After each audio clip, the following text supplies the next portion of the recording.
بسم اللہ الرحمن الرحیم۔ السلام علیکم ورحمۃ اللہ وبرکاتہ۔ احادیث مبارکہ صلی اللہ علیہ وآلہ وسلم۔ وہ شخص بے دین ہے جس میں دیانتداری نہیں۔ بہترین لوگ وہ ہے جو اچھے اخلاق کے مالک ہے۔ اپنی محنت کی کمائی سے بہتر کھانا کسی شخص نے کبھی نہیں کھایا۔ خاموشی بہت بڑی حکمت ہے۔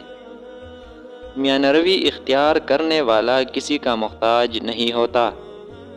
اعمال نیتوں کے ساتھ ہے، ہر شخص کو اسی کا اجر ملے گا جس کی اس نے نیت کی۔ دنیا میں اس طرح رہو گویا پردیسی ہو یا راہ چلنے والے۔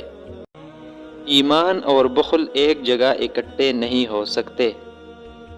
ہر نشے والی چیز حرام ہے۔ منافق کی 3 نشانیاں ہیں۔ نمبر 1، جب بولے تو جھوٹ بولے۔ نمبر 2، وعدہ کرے تو پورا نہ کرے۔ نمبر 3، امانت لے تو خیانت کرے۔